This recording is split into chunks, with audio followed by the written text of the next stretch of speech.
The Saginaw Art Museum podcast began almost 2 years ago at the start of the COVID-19 pandemic. From artists to collectors, we have hosted more than 30 guests on the program. With the new year, we are getting a new look and a slightly expanding scope that will include guests associated with the museum's sister institution, the historic Temple Theater. To give an update about the museum and the theater, I sat down with Executive Director Mike Kolleth. Listen in here and be sure to subscribe to the podcast for great listening in the months ahead. Mike, thanks so much for jumping on the podcast here to tell our listeners a little bit about what has happened and what is going to happen in the coming year in 2022. We've been down quite a road the past year. So why don't you just start by maybe recapping a little bit of what's happened with the Temple Theater and with the Saginaw Art Museum and where we've been. Absolutely. Thanks, Thor. Talking to you is always a highlight of my day, so I'm glad we can talk to some other folks about some topics that you and I discuss on a regular basis here at the museum and at the temple. It's very interesting as I reflect back.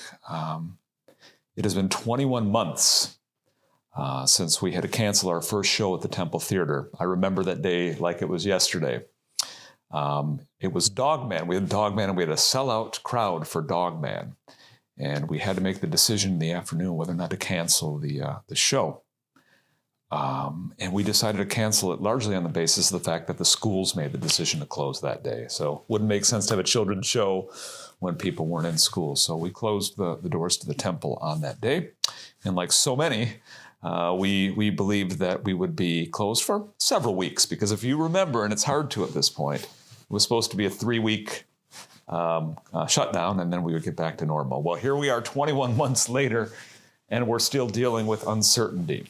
However, I must say, during those 21 months, we have stayed extraordinarily active and extraordinarily vital here at the museum and at the Temple Theater, both.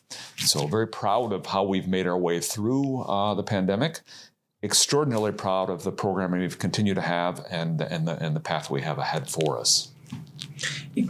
Maybe can you provide just a couple examples of things that happened as a result of COVID and the pandemic that maybe wouldn't have happened otherwise, but have been able to push the theater forward and the museum forward in terms of the thinking behind the organization? Yeah, there's that old saying, right? Never waste a crisis.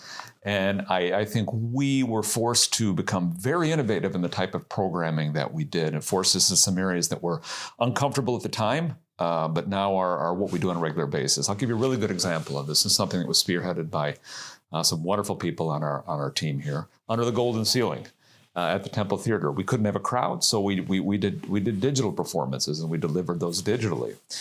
We couldn't do indoor performances here at the museum, so we had outdoor musical performances in the garden, which commonly drew over 100 people. One of the things we did do at the museum is we did stay relatively active. We had a regular exhibition schedule because we felt that we could provide a safe venue for people to socially distance and in a very, very, I think in some cases, welcome mental health break for people who would otherwise be confined to their homes. So we were able to provide that safe environment. Just prior to the pandemic, or towards the start of that, the Saginaw Art Museum and the Temple Theater joined to become one organization, to become Temple Arts. And because the pandemic was upon us, there wasn't a lot of fanfare about that. Maybe can you describe just what's going on with respect to the joining of the organizations? 3 years ago, when I took this job, there was some momentum moving toward the merger of the Temple Theater and the Saginaw Art Museum. The idea of a kind of a singular visual and theatrical arts organization. And you're right, Thor. We were actually able to accomplish that right at the beginning of the pandemic. It's one of the things that the pandemic didn't necessarily have to impact because it was mostly paperwork. The beauty of it is it happened during a time when we really did need to take a look at running the organization differently during the pandemic. So it did a number of things for us. It allowed us to use our combined power for marketing of both organizations. And it took our resource base, our employee base, and spread that across 2 organizations. So we're very happy with the way that the merger came out. And unfortunately, to your point, we weren't able necessarily to celebrate that with the community. So our goal is to kind of roll out that new identity and roll out that new singular arts organization probably sometime in late spring or early summer, depending on where we stand with the pandemic. But we want to do it. We want to do a community celebration. We want to make a big deal out of it because it is. Two cornerstone arts organizations coming together to form one institution that'll serve really the Great Lakes Bay region for generations to come. Let's look forward. Let's look forward to 2022 and the way that things are coming together at the museum and at the theater. We've talked a little bit in the past about the programming at the theater and how we're working on elevating that. So can you describe a little bit more how things are rolling out at the theater and some more about the programming there? The great thing is we never stopped programming. We're always looking to add programs and always looking to bring the best programmer we can to Saginaw. The issue we ran into, quite frankly, was some of the acts themselves who were touring weren't sure if they're going to be touring because of the pandemic.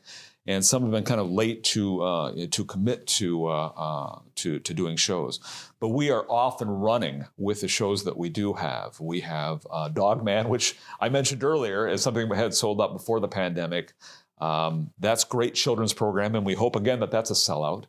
We have companion canine production, as we like to say here. We have Scooby-Doo, the play. That's also coming to the Temple Theater, which would be great. Up on the stage, we have two major acts. America, Sister Golden Hair Surprise, Tin Man, and other great songs, is doing their 50th anniversary tour, and we're delighted to bring them to the Temple. We also have Weird Al Yankovic coming, and we were surprised and delighted to find that we had faster sales of the Weird Al Yankovic tickets than any other act that we've had in recent memory. So Weird Al is going to be big in Saginaw. And we have a ton of additional programming that we will be announcing within the next couple months. Again, the issue is we're just waiting to hear back from some acts because of the pandemic. Some aren't really committing as early as they might normally do. Yeah. Well, it's a fantastic thing to be able to start thinking and planning and booking things so that we can present the Saginaw and beyond our gem of a theater and really highlight what we have right here in town. The other thing I'd add to that, Thor, is we still have the Saginaw Silver Screen movie series. We were commenting on this the other day that even despite the pandemic, we've had record crowds for these movies. Now that's between 100 and 200 people typically, so it allows people to spread out in our vast theater. So, and we do still have a mask policy in place. So it's a safe place to go and watch a movie in the most beautiful place in the Great Lakes Bay region. Yeah. And those are about every other Sunday as we start the new year. Yeah, one thing that's incredible, I think, about the Saginaw Silver Screen series is it's such an accessible way to enjoy such a beautiful place, and in all ages. I've taken my own kids to these, and they're fascinated by this place that's playing a movie that's so different than the big box theaters that might be showing more mainstream or current films, first run films. But I like to think that the theater's tapping into some nostalgia and in a more modern sense of the word. And the Temple creates memories for a lifetime. It does. Just being in that venue will do that. And speaking of beautiful venues, I'd be remiss if I didn't discuss the opening of the Kouse Gallery at the Saginaw Art Museum, which we opened up in November. Some people may be familiar with the fact that we acquired a wonderful, massive painting by Kouse of Chief David Shopnagans, an important Native American cultural figure here in the region. And we opened up the Kouse Gallery in November, and we've had a really outstanding reaction to that. People coming in to see not only our latest treasure, but also to look at the full span of his work from his time in France to where he ended up in Taos, New Mexico. Unquestionably, Saginaw's greatest painter, I should say. And we're proud that he now has his own gallery here at the Saginaw Art Museum. We're also looking to add a whole new gallery here sometime within the next year and a half to support our already extremely strong core collection. Yeah. Yeah.